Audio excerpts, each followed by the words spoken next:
yang lagi ngewakil Indonesia dua bermain hari ini dan mari kita sama-sama dukung tim dari Indonesia yang bermain di play-in yaitu RRQ Hades dan juga Onyx Olympus. Menarik sekali karena kalau kita lihat arah pesawatnya sendiri juga membagi mapnya dengan nggak begitu rata, tapi Onyx di sini RRQ udah turun di observatory di tempat yang biasanya dipakai sama EVOS untuk turun di Indo ya kan, dan di sini juga mungkin Onyx bakal nyasar ke Cape Town ke tempat ininya mereka ya, atau enggak? Karena lu lihat ternyata Onyx sendiri nunggu banget di ujung pesawat. Dan kalau kita lihat dari RRQ sendiri, ini membuktikan bahwa RRQ adalah tim yang memiliki adaptasi cukup tinggi.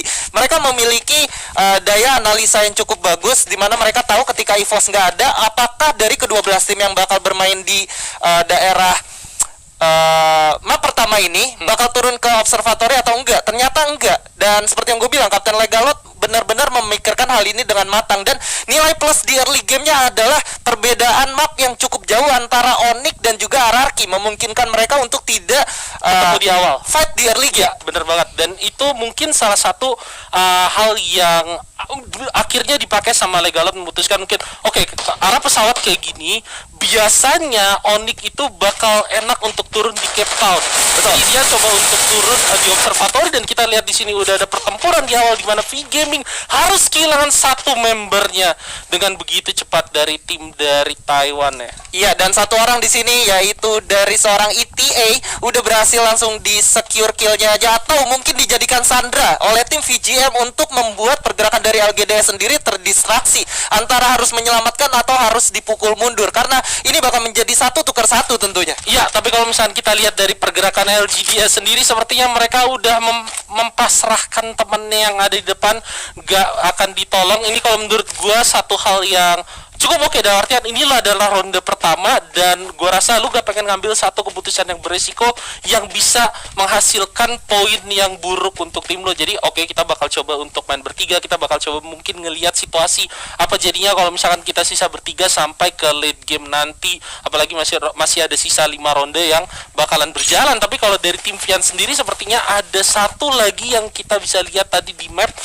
datang ke arah yang sama dengan mereka, dan ini adalah EXP Esport tadi maksudnya. EXP Esport dari Thailand, yang dimana mereka ternyata udah melakukan looting di daerah Bima Sakti tapi nggak memiliki cukup resource. Artinya walaupun 3 lawan 4 di sini tim VGM, kalau misalkan mereka bisa memanfaatkan situasi dengan cukup baik, gue rasa EXP Esport sendiri bisa kewalahan. Tapi di sini udah ada jongkok-jongkok, artinya mereka udah mengetahui bahwa ada tim lain yang udah bersarang di Katulistiwa. Yes, sepertinya setup dari EXP Esport udah mulai dijalanin. Kita lihat di sini Karamel dengan pakaiannya yang cukup seksi dan mungkin akan mengundang perhatian dari musuh-musuhnya, udah mulai melakukan setup untuk flanking. Tapi mungkin karena VGN yang baru kehilangan satu membernya, mereka ngerasa oke, kalau kita ketemu tim lain, kemungkinan besar tim lain itu masih komplit berempat. Betul. Lepas dari resource yang mereka punya, jadi mereka lebih milih untuk bermain lebih aman, lebih tidak beresiko, dan akhirnya mereka memutuskan untuk mundur dan lihat situasi. Satu keputusan yang cukup bagus dari V Gaming di sini ketika mereka memutuskan untuk regroup di satu rumah yang gak terlalu kecil. Mereka bisa membagi visionnya, kalau dikala ada satu tim yang dari belakang masuk, mereka masih bisa melakukan defense gitu. Tapi di dua orang di sisi yang depan itu benar-benar mengarahkan dirinya ke EXP Esport. Artinya satu orang diputuskan untuk ke belakang untuk mencoba menghalangi pergerakan, sementara duanya fokus untuk tim yang udah ada di Katulistiwa. Yes, tapi kalau misalkan kita lihat dari zonanya sendiri, sepertinya tidak menguntungkan oleh tim VGN. Dan seperti yang lu bilang, mereka defense di dalam rumah kecil langsung ngebagi vision karena mereka berpikir dari belakang kemungkinan bakal ada tim lain, dan tim itu adalah RRQ yang baru dari observatory dengan rotasi ke arah graveyard dan bakal masuk ke Katulistiwa. Yes, bener banget. Kalau kita ngelihat dari pergerakan RRQ sendiri, gua rasa RRQ bakal bermain cukup fleksibel ketika mereka memutuskan ternyata untuk melakukan menggunakan satu launchpad yang ada di daerah Bullseye gitu, karena ini membuktikan kalau mereka ternyata memiliki gameplay yang cukup aktif. Mereka siap untuk melakukan rotasi yang cukup serumit, gimana kita udah ngeliat mereka tadi udah dari graveyard, mereka bersarang dari observatory, dan sekarang udah di Bullseye. Artinya mereka sama sekali nggak ada kepikiran untuk takut ketemu musuh di early game. Iya, dengan kata lain kayak seolah-olah mereka emang sengaja untuk ngisir pinggiran. Betul. Berharap untuk kelas awal dengan musuh, karena menurut gua di ronde awal kayak kayak banyak hal yang masih bisa lo coba, apalagi kalau misalkan lo adalah tim yang punya tingkat percaya diri yang tinggi. Dengan RRQ mungkin RRQ juga mereka cukup pede dengan early game mereka, dengan kontes mereka, jadi mendingan mereka cari poin di awal, manfaatkan hal itu, apalagi ini masih ronde pertama dan sepertinya pencarian RRQ akan mulai membuahkan hasil karena kita bakal ketemu tim LGDS di shipyard yang ada kemungkinan RRQ juga ke arah sana, dan tim atau mungkin mereka bakal main ke launchpad aja. Iya, apakah kita lihat mereka bakal bermain agresif langsung nyamperin ke arah musuhnya, atau mereka bakal bermain hanya menyisir aja? Tapi kalau kita ngeliat pergerakan dari Legalot sendiri, mereka mau coba melihat apakah ada musuh di daerah shipyard atau enggak. Dan ini membuktikan bahwa ternyata memang RRQ memutuskan di early game pertama ini mereka bakal bermain lebih agresif dari biasanya. Karena oke, di sini RRQ Okaner sendiri udah langsung ditembakin begitu aja, hampir terkena knockdown. Bener, dan udah kita lihat gimana dari LGDS sendiri udah ngerespon ya pergerakan dari RRQ ini sendiri. Tapi lu lihat Legalot di sini, knockdown terlalu berbahaya posisi Legalot kalau menurut gua, dan dia susah akhirnya untuk di cover sama teman-temannya, dan dia bakal dikenok dan mungkin bakal dian. Tapi ini bisa jadi satu kesempatan mungkin bagi para pemain RRQ yang lain coba untuk manfaatin ini, atau kayak Pac-Man di sini coba untuk nge-cover Legalot, sementara dua pemain RRQ yang lain mungkin coba untuk ngedistract pemain LGDS yang tersisa supaya kemungkinan bagi Legalot untuk di revive berhasil. Dan yes, Legalot di sini udah di revive, dan sekarang RRQ udah komplit, mereka udah tahu ada para pemain LGDS di shipyard, dan gua rasa ini bakal jadi satu kesempatan bagi RRQ untuk ngumpulin poin. Tapi kita lihat bagaimana setup yang bakal dilakukan oleh pemain RRQ, karena kalau lu lihat perhatiin sendiri dari pemain LGDS, mereka juga harus mulai berpikir keras karena zona juga udah mulai jalan ke arah mereka. Yes, sementara advantage yang dimiliki oleh RRQ sendiri adalah mereka lengkap 4 orang, sementara LGDS hanya tersisa 3 orang. Dan kalau kita lihat 3 orang dari RRQ udah coba mulai merapat, dan dari Okaner sendiri mereka masih cukup jauh, jadi bisa melakukan satu flex yang gak bisa diduga oleh tim LGDS. Tapi kita lihat di sini Pac-Man sepertinya coba untuk cari kesempatan untuk ngebokong lawannya, sekalipun dia harus terkena zona awal masih belum terlalu sakit, jadi mungkin masih bisa dipakai kesempatan tersebut bagi para pemain RRQ untuk melakukan flanking dari belakang. Tapi kalau lihat gimana LGDS, tapi satu orang udah berhasil di knockdown, dan sepertinya ini bakal jadi rush bagi para pemain RRQ untuk maju ke depan karena satu orang udah di knockdown. Mereka bakal manfaatin momentum ini seharusnya untuk maju dan coba ngajar para pemain LGDS yang lain. Kita lihat di sini Chanzu ya kan udah mulai bergerak, udah mulai coba nge-secure posisi dari LGDS yang knock tadi, dan bakal di-kill begitu aja. Sementara RRQ Hades bakal coba untuk ngejar para pemain LGDS yang lain. Satu orang udah ke spot, dan ini bakal jadi sulit banget karena health-nya udah cukup scarab.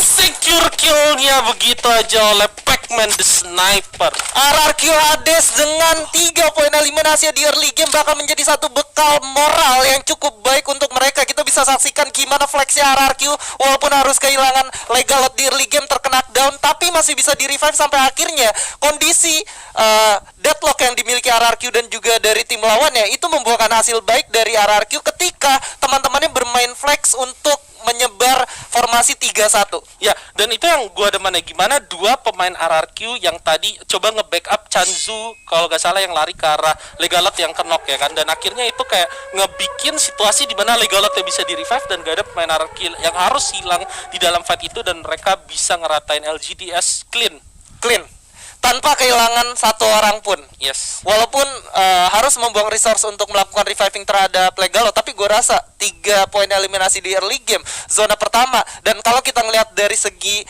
map awareness ya, di sekitar RRQ itu udah nggak ada tim lagi. Artinya mereka dari utara dari utara Bermuda, mereka bisa masuk ke dalam zona tanpa harus takut bertemu dengan tim lain.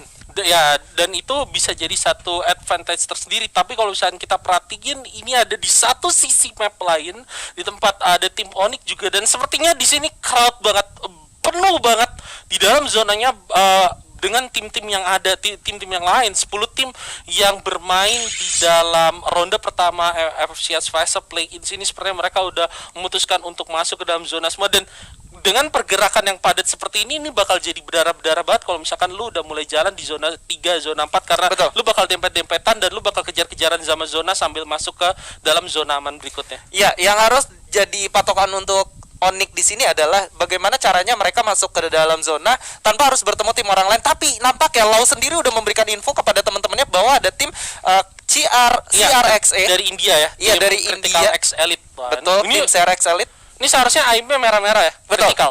Critical.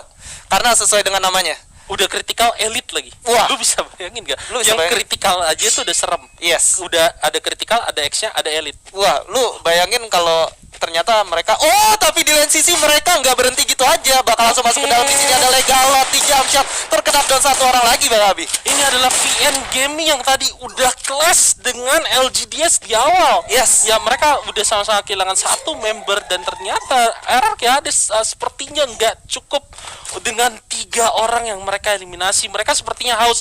Ini kalau dari pengalaman ya, dari apa yang biasa gue lihat, ini bakal terus berlanjut sih di ronde pertama nih. Biasanya tim-tim yang haus darah, eksekusinya clean, mereka bakal ngelanjutin tren ini sampai ke zona akhir. Tapi kita lihat apakah RRQ bakal ngelakuin hal itu. Ditambah lagi kalau misalnya RRQ berhasil ngelakuin hal ini di dalam turnamen, gua rasa ada satu boosting mentalitas dan itu bakal berguna banget, apalagi kalau misalkan mereka bisa pertahanin hal itu sampai ke 5 ronde selanjutnya. Betul sekali. Dimana kalau kita ngeliat sendiri RRQ dengan kapten terkuat di muka bumi ada Legalot ya.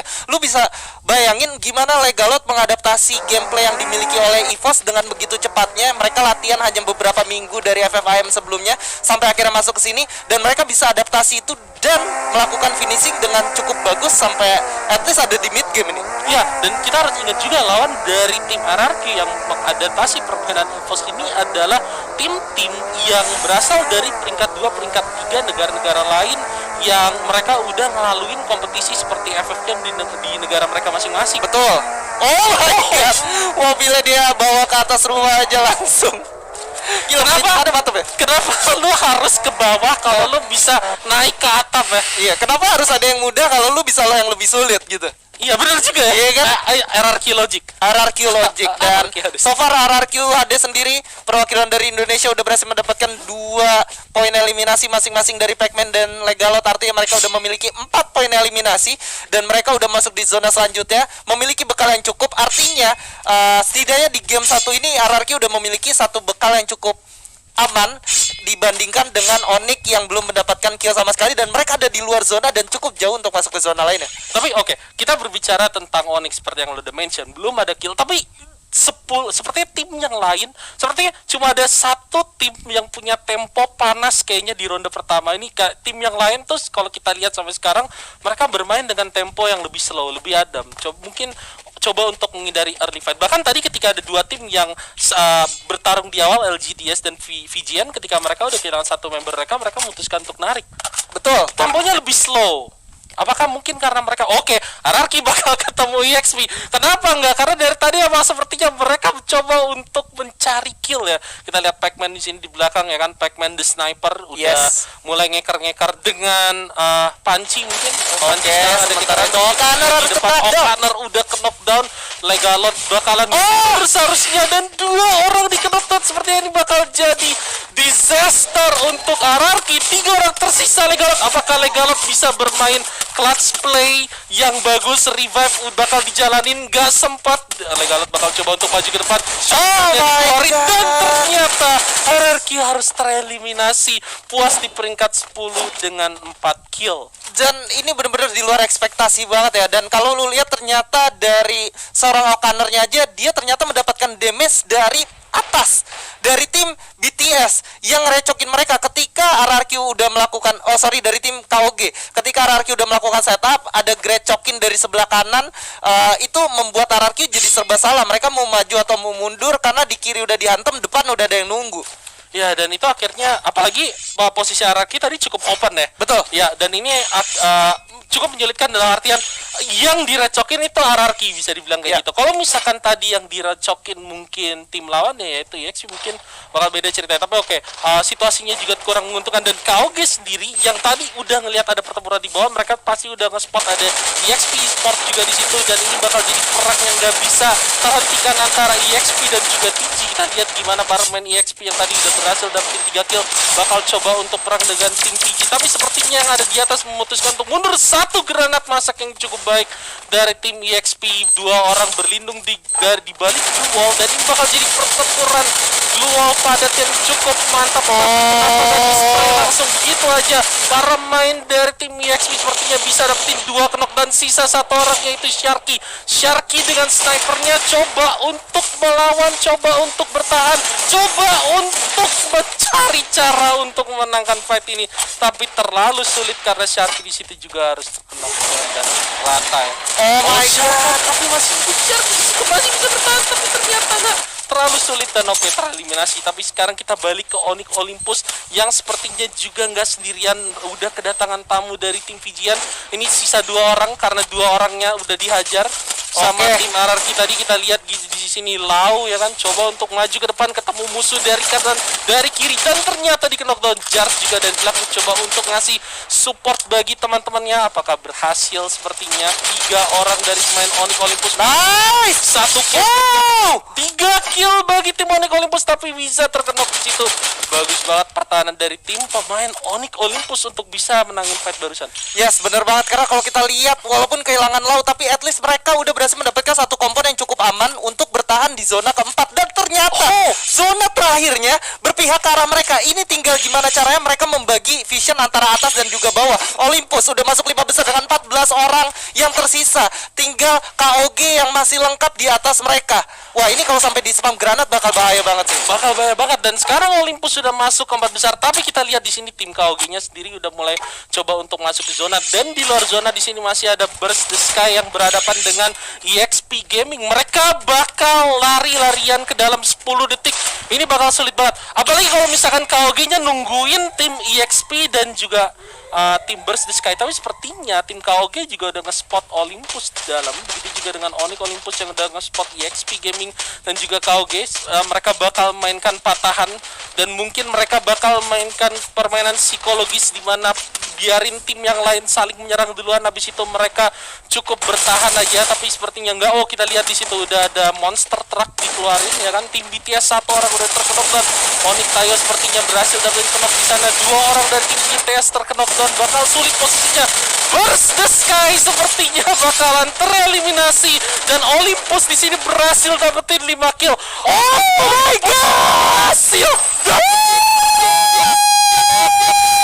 Play-in ronde pertama dibuka dengan buya dari tim Indonesia. Hashtag FF Indonesia bersatu. Hashtag FF Indonesia bersatu.